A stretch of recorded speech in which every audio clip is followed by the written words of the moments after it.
ended up over the course of your career working for the city for about a quarter of a century under multiple mayors. And so you've mentioned Neil Goldschmidt, Connie McCready, but also Frank Ivancy, Bud Clark, and Vera Katz.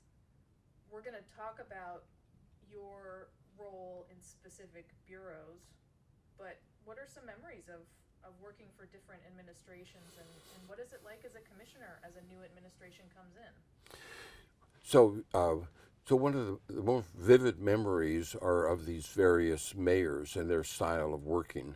And I started on the city council with Frank Ivancy, who basically had a narrow range of advisors. It was quite enjoyable to work with behind the scenes and in the evenings. You know, you might go out to dinner or go drinking with them. He'd have grand ideas about, for example, selling our sewage sludge to boardmen up in the Columbia Gorge. And so he'd call me one day and say, hey, let's take a plane up there tomorrow, and I'm going to go present this idea to the boardman county commissioners in that area. So I'd go on and go up in the plane with him. And so they didn't think it was that great of an idea to take our sewage sludge and put it on their agricultural land. But then he'd come in and say, well, you know what? I'm going to invite them into Portland. We'll take them to the Ringside restaurant. We'll wine and dine them and stuff like that. And we'd do that. So I had a number of experiences. I won't go into all the details that were quite enjoyable with him in terms of his sense of humor, but in terms of his philosophy of operating the city, he would be considered sort of the last major conservative political figure. So he only lasted one term, and then in 1984, in that election where I also had a tough election, Bud Clark ran against him, and then Bud Clark brought a whole new era of openness, and some of the things that people would not know about him is that he had owned the Goose Hollow Tavern, so he was very tough in terms of the city budgeting, very detailed, hands-on with that. And we, in fact, had used up many of our reserves before that, and he restored the financial reserves and made sure we had the AAA bond rating, developed the first 12-point program for dealing with the homeless, which was so well recognized nationally that the city of Portland got a livability award for it. But at the same time, Bud Clark was bringing some joy and whimsy and kind of celebratory attitude to the city. So the things that he introduced were the mayor's ball that had probably more bands that were in one place inside than any other festival in the history of the United States. And the money first went to paying off his campaign debt, but then helped nonprofits. Bud Clark, the first day after he was elected, was out poling in a canoe on the Willamette River. And so that was on the front page of the New York Times. It's sort of an unorthodox mayor that was a person of the people. And he also would introduce like Dress As You Please Day, to connect with rural areas. We might have the mayor of Hermiston bring a bunch of watermelons in at Pioneer Square to show the value of what was done in terms of rural areas to our whole economy, and then have a watermelon seed spitting contest or something like that. So there were a lot of things that Bud Clark did that really brought some levity and joy to the city. And he was, just an incredible person to work with. And what about Vera Katz? So Vera, many terms. yes, and Vera came in, and that was the other person when I was on the city council, although I have continued to work in a volunteer capacity with every subsequent mayor up until the current time. And I think I worked with about 9 different police chiefs, too, during all this time. So Vera, who came in with the theme of the city that works. So she was quite more serious about the job, but she also used her experience, having been the Speaker of the House of the Oregon Legislature, to, let's say, figure out ways that you could work as a team, You could balance the city budget, and she was very innovative in terms of specific projects that were taken on during her time as mayor. For example, we did a lot with the East Bank Esplanade, getting the classical Chinese garden going. The Pearl District was pretty much developed under her leadership, which required massive amounts of infrastructure. She was extremely personable and really knew how to work with each council member personally, and which her predecessor had done, Bud Clark, too. So it really wasn't that much of a change from that standpoint. But she, as an example, one thing comes to mind when she was in 1996. There was a flood in the city, and so she called for it looked like the water actually might come into the downtown through Waterfront Park. It was that bad of a flood.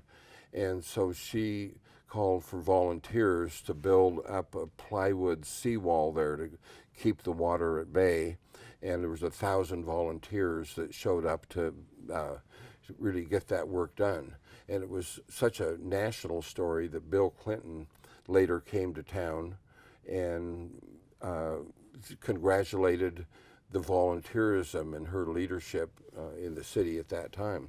The irony and kind of the backstory is that I was working years before on actually taking down a seawall in Waterfront Park to make it so that when you were in Waterfront Park, you could actually see the water and make it more enjoyable. And the Corps of Engineers would only sign off on that project if I would agree to keep these huge chunks of concrete, and if there was a flood of 100-year nature, that we'd bring those out of storage and put them up. Well, when that flood in 1996 happened, and I was still on the council, I called the people and said, looks like it's time to put up that concrete in the seawall again. They said, whoops, we've actually ground those things up and used it to pave the streets or something like that. So I really never mentioned it to her because I didn't want to take away the joy of 1,000 volunteers and having the president come to town, but it was kind of a foul-up that had caused that, the necessity for having built a temporary seawall. But Vera was also a big supporter of arts and culture. So during that time, and I had that responsibility myself, she was very supportive in getting a lot more money into the city government support of the arts. Well, let's start talking about all of the different areas that you worked in as a commissioner. You've overseen many bureaus, but tell me first how a mayor decides how to assign a bureau or an office to a commissioner. Well, of course, every mayor would do it differently, but generally speaking, when a new mayor came in, they would ask the different commissioners what they really wanted to have in terms of an assignment. And then the other variable was they would think about what kind of management skills and experience different commissioners had, which would basically allow them to do an excellent job if they took those assignments. So sometimes you take the most complex and difficult assignments, which might be the Water Bureau, Bureau of Environmental Services that would have a $200 million budget. There were some big problems to solve, and those assignments would be given to somebody who had the management experience to deal with it. But eventually what would happen is that there were probably not only all the major bureaus, but liaison to the Commission on Aging, the League of Cities, all these different things. So there would be 3x5 cards that would be put out in the mayor's conference room, and people would come in, their staff, and say, well, what are we going to do with these 90 different assignments? And you'd take into a factor into what commissioners wanted to do with what you thought their capabilities were. And I might add with that, the mayor had absolute authority to take all the bureaus under their jurisdiction, or if they didn't like the job that somebody was doing, a commissioner, they could just immediately withdraw that assignment, give it to themselves or to someone else. I'm going to get another drink of water.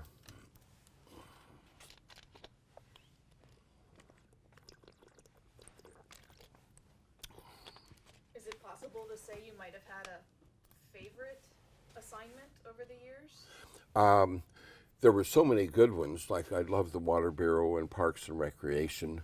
I think the two that were my favorite, one was the League of Oregon Cities, which I thought just was fascinating, so I asked for that assignment. I was on the board of the League of Oregon Cities for 16 years. And so that's an organization that represents the 243 cities in the state of Oregon. And so being on the board that long, I also became president of the League of Oregon Cities and was able to get to know mayors, city council members, and city managers all throughout the state. I traveled to many of those cities. I found out their distinct and unique needs that they had, and developed just a tremendous respect for all the leadership that was occurring at a grassroots level throughout the whole state of Oregon. And also it allowed me to represent the cities testifying before the legislature, to get involved with the National League of Cities, where I also was on the board and chaired the Energy and Environment Committee and got deeply involved in national energy policy, testifying before Congress, traveling to internationally to speak about global climate change and things like that. So I always felt that a city council member should do a good job with the assignments they had, but also really needed to look to the region and the state and nationally in terms of getting the ideas and the support financially to make Portland a better city. Then the second area, which I found the most probably fascinating, was arts and culture. And so when Bud Clark was mayor, had a good relationship with him, so generally if I asked for something in his assignment, I had a very good chance of getting it. And I asked for arts and culture, and the first thing that happened was the Performing Arts Center complex was just being finished and needed to be was going to be open in just a few months, but there had been no planning for the opening. So I pulled a group together in my office of people that were PR professionals and business leaders, and we planned the opening of the Performing Arts Center complex, other than the Schnitzer, which had already opened. And to draw attention to it, we hired Philippe Petit, who was a high wire artist, to walk without a net between the Heathman Hotel and the Performing Arts Center. And I think we had about 50,000 people downtown for that opening. So that was a real success. Then the second thing was going in and looking at the amount of support that the city was actually giving to the arts organizations. And there were some crises at the time, in that the Oregon Symphony was actually having such trouble that they thought that they might have to close for a season or two. So the board called me in, and I said, not knowing where I'd get the money, I said, I will come up with a solution to it. They needed $1 million. So we went back to my office and we said, we've got to find it somehow. And it's probably a good time to mention that none of these things that I was working on in any of the bureaus or the things I was able to accomplish could have been done without a tremendous staff, which I had. Always just had such remarkable people with people of achievement and that had already been successful in other areas. So anyway, we came up with the idea of borrowing from the golf fund, and the city owned all these golf courses and had a surplus at that time.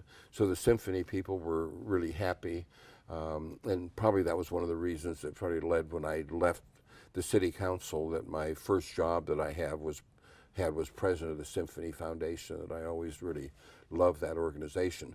But just as important really was looking at the role of arts and culture, being the soul of the city, being an economic driver, really helping with our tourism. And so we started Arts Plan 2000 Plus that had 86 specific recommendations, quadrupled the funding for the arts, and all of that really led to Portland being recognized nationally as being very innovative in the ways that we were able to increase funding for the arts, including an increase in the hotel motel tax to help the facilities. Eventually that led, and again, thanks to all the great staff work I had, to I was able to be awarded by Governor Roberts to be the Oregon Arts Award for the person that did the most in the public sector for arts in Oregon. I believe one of your first assignments was emergency management. Yes, and that kind of was, well, emergency management does have to do with dealing with disasters. And within the first half year that I was in office, or 9 months, we were dealt kind of a bad hand in the terms of disasters that befell the city.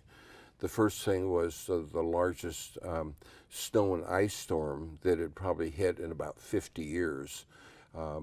And so one of the things that I'd realized just from my own experience in city government is the way that people in office, mayors, council members, handle snow and ice storms probably could result in what kind of fate you had in terms of being successful as a elected official. There were many officials that didn't prepare, for example, for major snowstorms by having enough snow plows or good weather forecasting, and whole cities would be paralyzed, and that would stick in people's mind. It was not only in reality that it caused a hardship, but politically it'd be devastating for the people in office. So I really took great care in preparing for that major snow and ice storm, even though it was, it might be a remote chance it would hit, by having enough snow plows and personnel ready. And then the second thing that happened was that Mount St. Helens had a volcanic eruption in May of 1980, which was, I'd just been in office for several months. And again, I had the emergency services assignment and had to make decisions in that role. For example, was the ash going to blow in our direction? And I know the staff came in at one point in time and said, well, the ash is coming. You ought to make an announcement that we're closing down the city tomorrow. Nobody can even take their cars and go to work or travel anywhere. But this was one of those cases where you kind of used, your own judgment, and I basically thought that was too drastic, and that people wouldn't mind a little bit of ash if it did hit, and so left the city open. But there was a lot of ash removal projects and a variety of things, and there were 2 different Mount St. Helens eruptions. And one of them, by the way, I had a very good friend who was a nature photographer who was smothered by the ash when he was up there. He was one of my best friends and whitewater rafting buddies that had a dream of photographing volcanoes, and so when that one happened, he went up there and passed away, but not before he had, even as the ash was coming his way, was able to take pictures of all the way and then bury his camera in the dirt so it could be preserved. I know a lot of dramatic things that appeared that happened at that time. I want to talk about your work with the Water Bureau. You were involved in launching some water conservation programs, and that's another related to the drought, speaking of emergency management. Right, and it was actually another emergency. Kind of, I guess a lot of freak things seemed to happen when I was on the city council, because in 1992, well, first kind of go back and say, water was always taken for granted in Oregon. I mean, look at all the water around us. You've got Bull Run as a main source of water. We've got a lot of rainfall. And so the attitude has always been water in the Northwest, that we're operating from a philosophy of abundance. But the reality is things are a lot more fragile than that, as we've found with time, as time has gone on with global climate change. So in 1992, for example, and we've got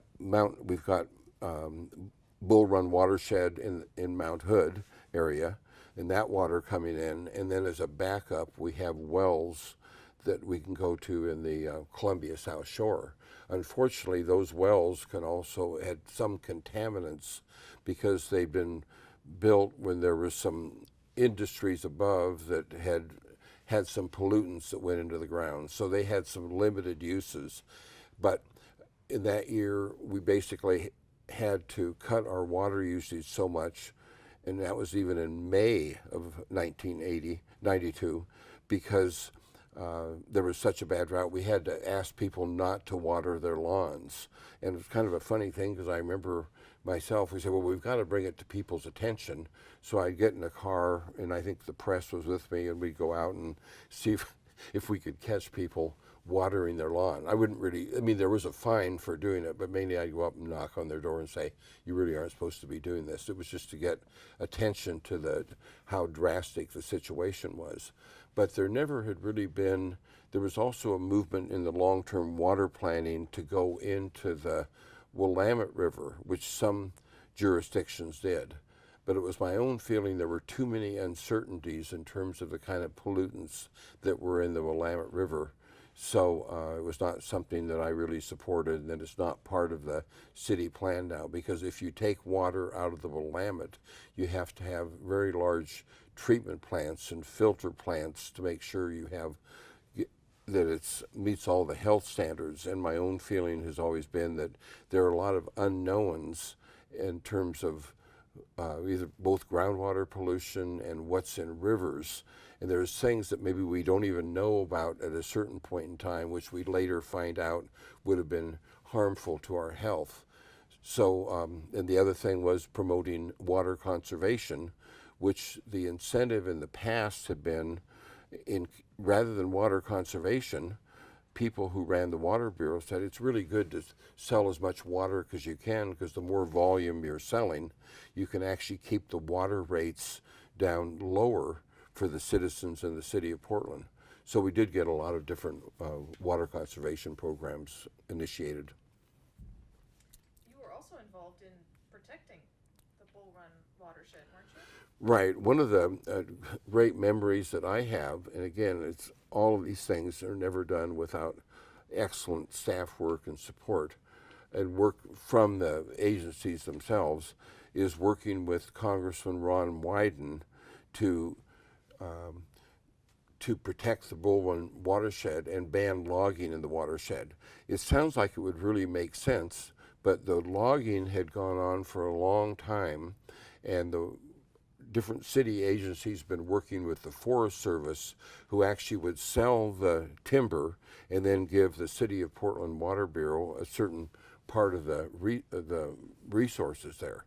So, and most people felt, I think, in the Water Bureau that you could probably still do that and protect the watershed. My own feeling at that time, and I know Ron Wyden's feeling, was that it kind of was, it was better policy to not have logging there, because if you have logging, it's just sort of, and I learned this from when I was a kid and my uncle was a logger outside of Astoria. I'd go up where they were cutting the old growth down, and if it was too close to streams, you'd get silt and sediment. And that's the way I felt it would be working in the Bull Run watershed, and that silt and sediment would go down into the reservoirs there, and then you'd have to cut off that supply until it was acceptable. I'm just going to keep going through the Okay.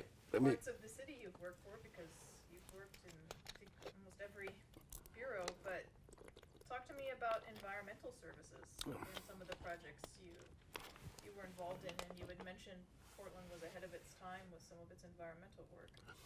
Right, and again, I want to make sure that I always had a saying. In fact, at one point in time, I got an award from Portland State called the Urban Pioneer Award for a lot of the things I worked on in the city. But the first part of that speech, I said, it's always we rather than I, because there's nothing that we achieve in this city without really great staff work and also working with citizens. Environmental services, when I first went to work for the city and was in charge of public works, it was just called the sewer department.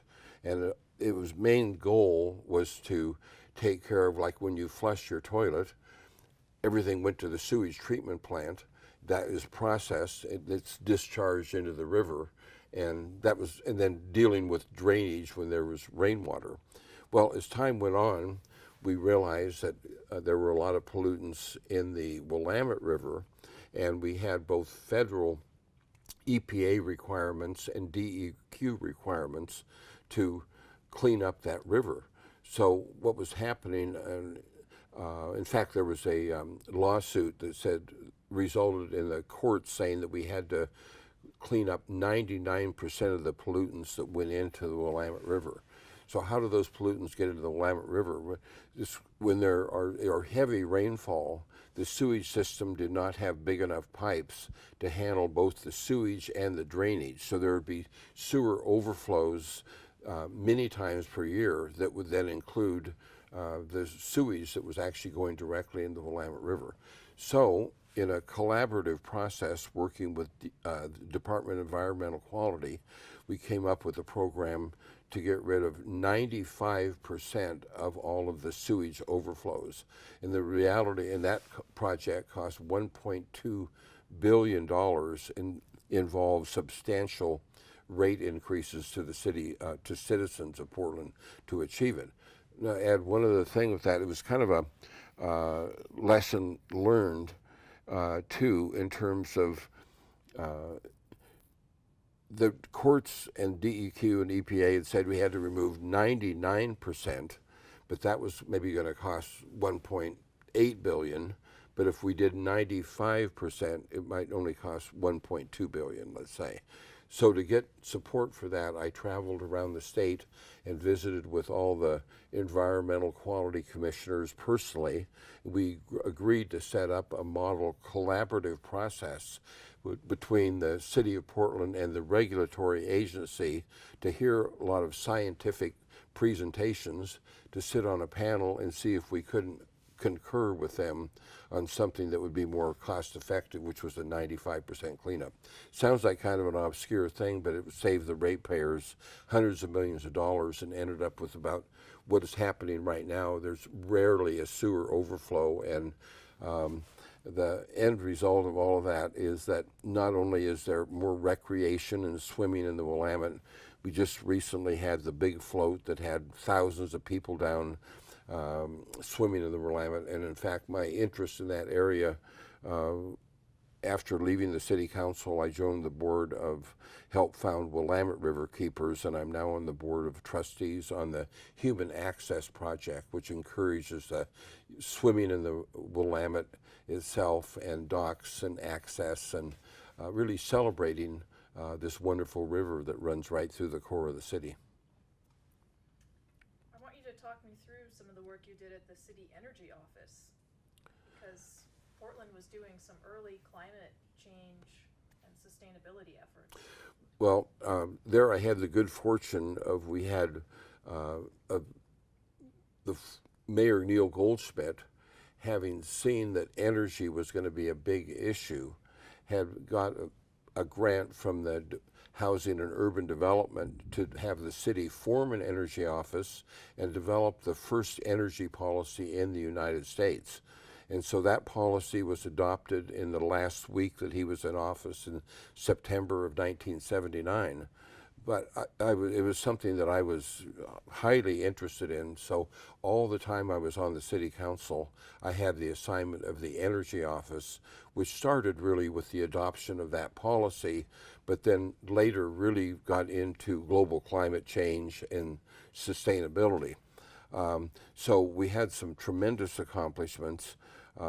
Getting federal grants, again with the help of our congressional delegation and Ron Wyden in particular.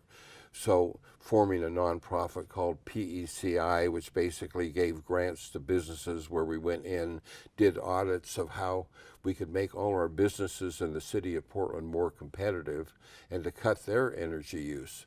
That was very successful.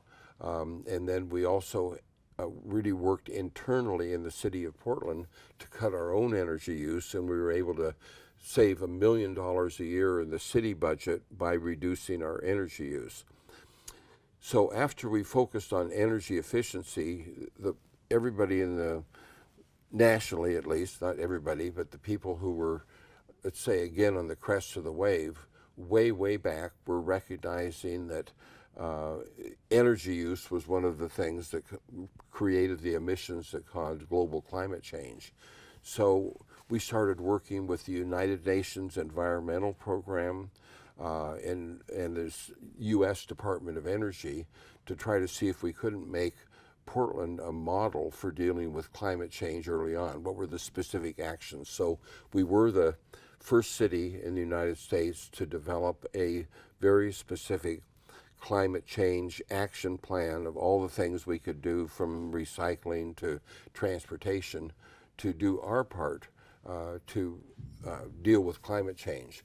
So what happened was, and it's interesting, I just saw in the paper in the last week where that's updated, and their city staff are still one of the leaders nationally in that area. In fact, I remember getting the letter from the head of the EPA, Carol Browner, at that time saying, "Congratulations, you're the first city to do this." The interesting part was it was an opportunity for me too, professionally, to do some of the most exciting things. Portland was such a good model that we were asked to appear at the United Nations, and I can remember it specifically because I made a presentation in the chambers where the United Nations meet, but it was a international conference and it was on my 50th birthday. So I'm 81 now, so I can remember it was 31 years ago we were in telling the things that we'd done and should be doing in terms of climate change. And also that led to being involved in some international organizations. So I went on a speakers bureau and spoke in other countries around the world, in Portugal and Japan, other places, in terms of what Portland was doing. You might say we took the Portland story internationally, and it really helped our brand and reputation, and people started saying, wow, that's a city that is on the, again, crest of the wave in terms of innovation.